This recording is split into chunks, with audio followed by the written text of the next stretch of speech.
What is up, guys? Rambling Collector back here once again with a new book ramble for all of you. And I've got to be honest with you guys, I am actually kicking myself over the fact that I have not reviewed this book sooner, as this one really defined a good chunk of my school years, and it still, hands down, is one of my all-time favorite books to read. Let's get right into it, shall we, with Eragon by Christopher Paolini.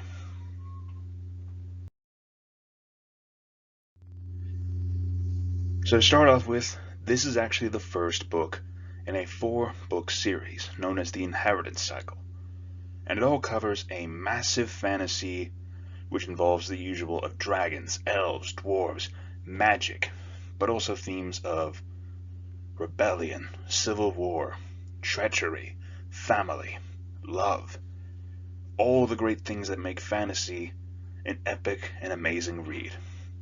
And to be quite honest with you guys, the one thing that I am so surprised about is that even now, years after I have read this book, I still remember the major plot points of this book, even to this day. That should probably tell you guys something, that this is definitely a memorable series that even years down the road, after you have it sitting on your shelf for years collecting dust, that it still leaves an impression on your heart and mind. So, let's discuss some of the major details, shall we? So, Eragon opens up with a farm boy known as Eragon, who lives with his uncle Garrow and his cousin Rorn, who finds a mysterious blue stone while out hunting to gather meat for his family. He takes this stone to his hometown of Carvajal, where he first takes it to Sloan, the local butcher. And at first he tries to sell it, but after telling Sloan that he found the stone in the spine, Sloan rejects him. However, thanks to Sloan's daughter Katrina and Horst, the local smith, they actually managed to convince Sloan to give meat to Eragon to help feed his family for the coming winter. Over the course of this, we actually come to find out that the blue stone that Eragon thought he found was in fact one of the last 3 dragon eggs in the world.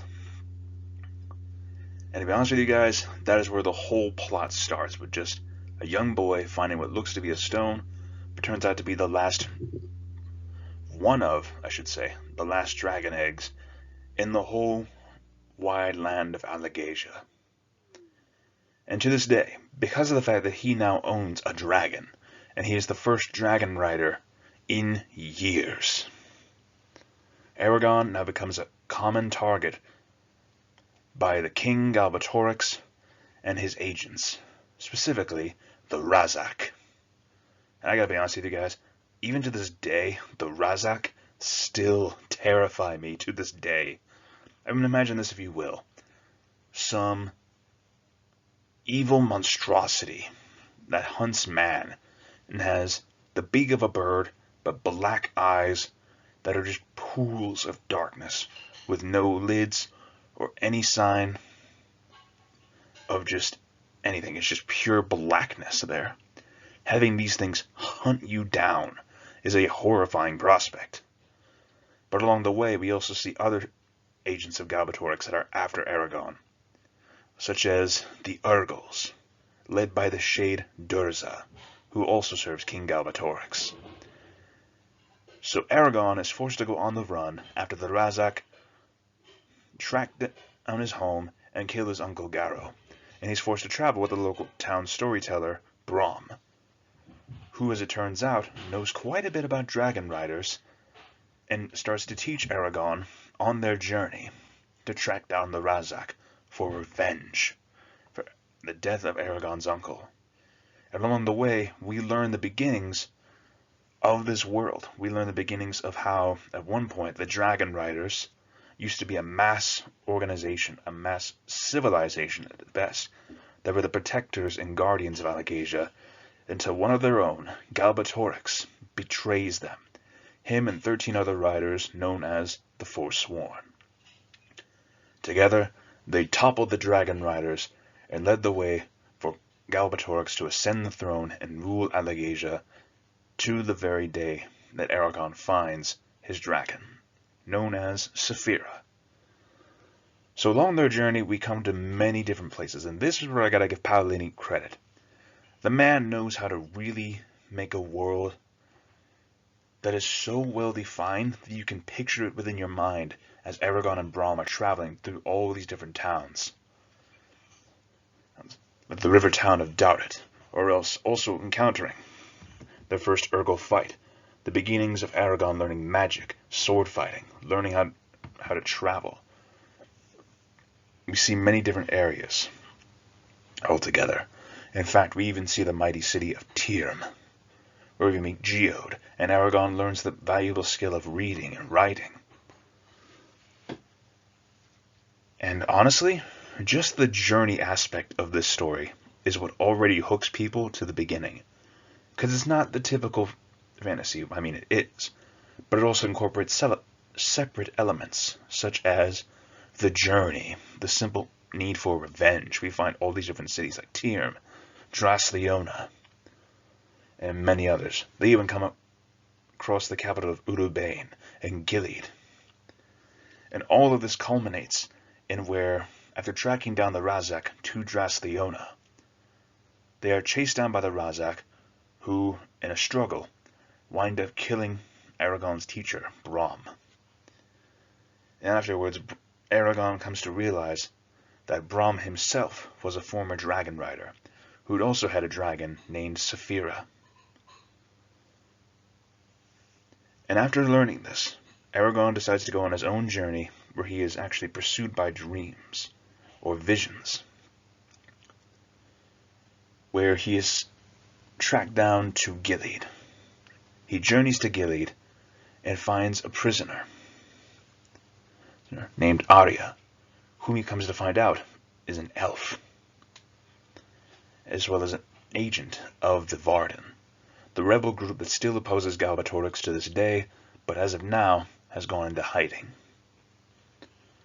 So the whole journey through the Haderach desert with Eragon and his new traveling companion Murtagh, whom actually was discovered first after he assisted Eragon and Braum when they were cornered by the Razak, and accompanies Eragon to Gilead, through the Haderach desert, all the way to the dwarven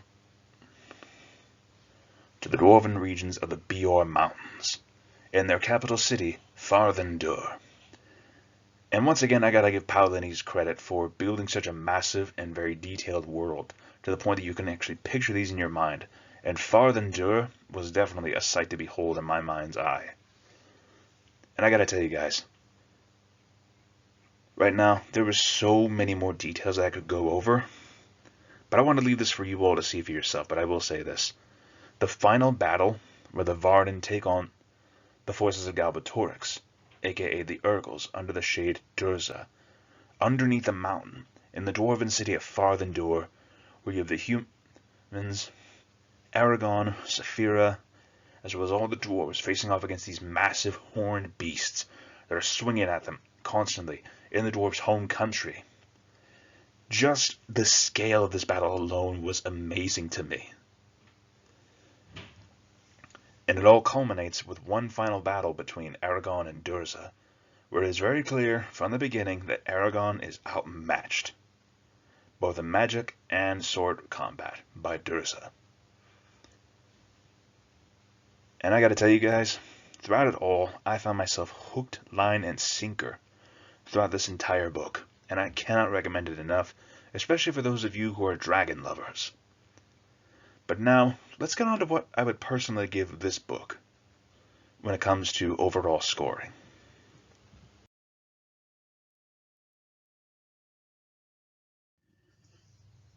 So, overall, the score that I would give Eragon, the first in the series, is a good 10 out of 10. While it is the smallest book out of the entire 4-book series, it definitely ends the way as a good introductory piece to this world, to the world of Alagasia, dragons, magic, everything that you see here. And I honestly cannot wait to cover the rest of the series. However, for those of you who also want more dragon-riddled fantasy, where dragons play a central role, I would actually recommend checking out Fire and Blood by George R. R. Martin, which is actually a detailed history of the Targaryen dynasty, back when they were dragon riders, conquering the continent of Westeros and ruling it for nearly 3 centuries. But now another one I would also recommend is the first book in the Dragonlance Chronicles from Dungeons & Dragons, Dragons of Autumn Twilight by Weiss Hickman. That is all I will have to say for today. I know it may not seem very detailed, but in reality, the fact that I can still remember the book to this day should be able to say something. It just leaves that good of an impact on you. And I cannot recommend this enough if you want an amazing start to an amazing story. Anyways, thank you all for listening. Have an awesome day, and this is Rambling Collector signing off.